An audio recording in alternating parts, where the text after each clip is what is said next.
Been a much-needed win on Wednesday. On reflection, what pleased you most about it? A lot of things in this game. I think we play well with 11 players. We suffered a goal in the beginning, and in this context, it's really hard to play in the next play, in the next plays, in the next minutes. But I felt the team confident since that moment. And then with 10 men, we just fight for the game and for the 3 points, and that is the important thing. I always talk about that. The fans just want to see that, and also the fans, the way they support us in every tackle and every play that we defend with the 10 men behind the ball near the box was really good to build character in the team. I think was well-deserved 3 points. We were really impressed with Lenny Euro. How pleased are you with his development? Yeah, he's working really hard. I think he's gaining muscle. All these small things that you cannot see, he's doing. I think he is going to be a top player, and he's going to have a great career here in Manchester. But for that, he knows that he has to prove in every match. So he's going to be ready for the next one. It's great to see Joshua Zirkzee becoming the crowd favourite after enduring a tough period. I think that means a lot to him, but also is working really hard, and you can feel that he's gaining confidence playing, and then the supporters are amazing with him, and they just want to help the team to win. Another home game next. How do you assess Fulham? Fulham is a very experienced team with a very experienced coach. They can control the tempo of the game. They have a lot of pace in front, but we are focused on our team. We need to continue to win games, especially at home. We want to go to the next stage, and for that we need to play like we play in the first half against Ipswich, and demonstrate the same character that we show in the second half. Any changes to your matchday squad? No, I think Garnacho he has a knock, so I expect to have him, but we cannot risk any players. The rest of the players are recovering. We need them, but we need also to have them in the perfect condition to help the team. The rest of the team is ready to cope with the demands of the game. Just finally, both games against Fulham this season have been very close. Are you expecting the same, with a place in the quarterfinals of the FA Cup at stake? Yes, of course, and we have to be really smart, trying to understand also the game. We want to have the ball, the possession, but trying to understand what the strengths of the opponent. Is going to be a tough match, but here in England Now, Manchester United might be struggling for form in the Premier League, but they can book a spot in the FA Cup quarter-finals when they take on Fulham at Old Trafford. And on Monday, the club announced up to 200 redundancies while the club faced the prospect of their lowest ever Premier League finish. But head coach Ruben Amorim believes they are on the right path. I see a clear path, and I see that from the board also, because they are doing also difficult changes that they are not popular, but they are doing, but because they have a vision, and I think that is clear. But in the future, we need to show some results, because you can do a lot of changes, and if you don't have results, people don't feel confidence and happy, and that is winning games. It doesn't matter. So I think the good thing is that we have a clear path.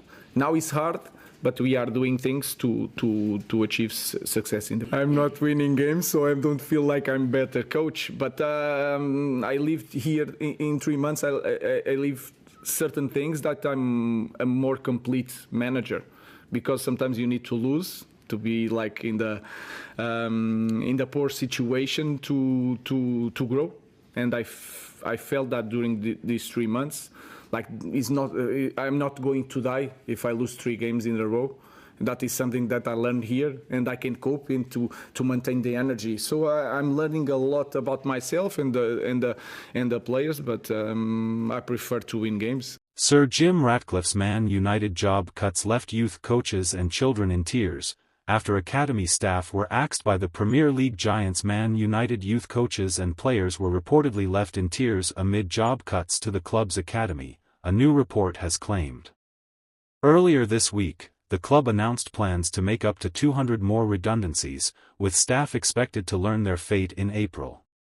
The redundancies follows 250 job cuts made last year under minority owner Sir Jim Ratcliffe and Ineos. According to The Sun, the initial wave of cuts included a number of coaches in the club's academy setup. The report claims respected academy coaches had been informed their jobs were at risk in July, ahead of welcoming back young players ahead of this season. Coaches were reportedly left in tears at the prospect, with some children said to have broken down while other academy players sought to comfort the members of staff. Man United academy coaches and players were reportedly left in tears by job cuts last year. Manchester United made 250 redundancies under Sir Jim Ratcliffe and Ineos last year. A report claims academy coaches were comforted by players after being told jobs were at risk. It was like waiting all summer and then sacking all the teachers on the first day of term in front of the kids. Some of the coaches were crying, some of the kids were then crying, and parents were wondering, what on earth is going on? The report states Man United Academy director Nick Cox later emailed parents to explain the move was part of a cost-cutting drive aimed at making the club a more lean and agile organization. United's youth team setup is amongst the best in the world and has been hailed for producing a consecutive turnout of world-class talents, most notably the class of '92 featuring David Beckham, Ryan Giggs, Paul Scholes, Gary Neville, Phil Neville and Nicky Butt.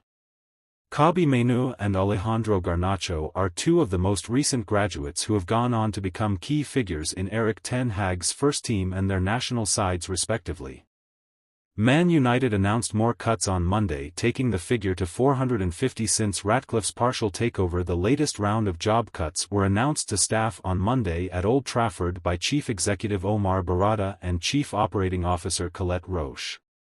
The cuts will take the overall number of redundancies to 450 within 1 year, representing a third of the club's workforce. Man United announced the latest cuts as part of a plan to strengthen financial sustainability and modernize its operating structure.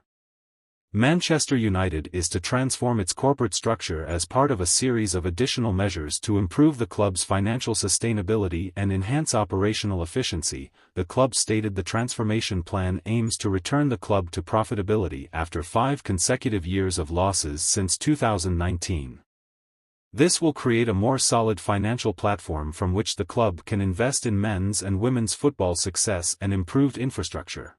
Man United teenager Chido Obi aims thinly veiled dig at former club Arsenal after FA Youth Cup win over the Gunners. Manchester United teenager Chido Obi has aimed a dig at former club Arsenal after their FA Youth Cup win over the Gunners.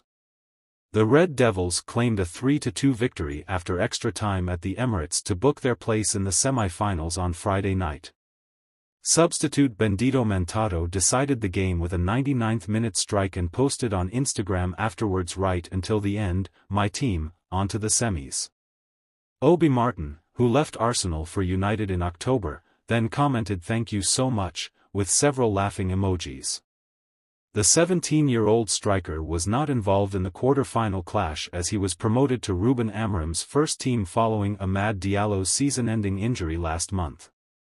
He was handed his debut away to Tottenham and also got first-team minutes in the 2-2 draw away to Everton last week. Manchester United's teenage striker Chido Obi has aimed a dig at former club Arsenal. The Red Devils beat Arsenal 3-2 after extra time in the FA Youth Cup clash at the Emirates. Obi moved to Old Trafford in October after failing to agree to a new contract at Arsenal. Obi has been a revelation for the under-18s in the Youth Cup this season, scoring 7 goals in United's 3 matches prior to Friday, but did not travel to London to face Arsenal due to being involved with the first-team squad on Sunday against Fulham in the FA Cup. There were question marks around Carrington all week as to whether Obi would have dispensation to feature for the U18s, given the magnitude of the game, despite spending the week with Amorim and the first team. He was an unused substitute on Wednesday night for the first team's 3-2 win over Ipswich, but club sources stressed the need to focus on Sunday's game and the necessary preparation and recovery between Wednesday night and the match with Fulham. Amorim and his staff have been impressed with the youngster since he stepped up to the first team, and he is pushing for more minutes on Sunday. "I think if you see Chido playing sometimes every ball lost in the box, he is very clever," Amorim said of the teenager after he was handed his debut at Tottenham. "So I was trying to put one more player, because I felt the team was good during the game and I didn't feel the need to change. And Cheeto was that player, one long ball and he can make the difference.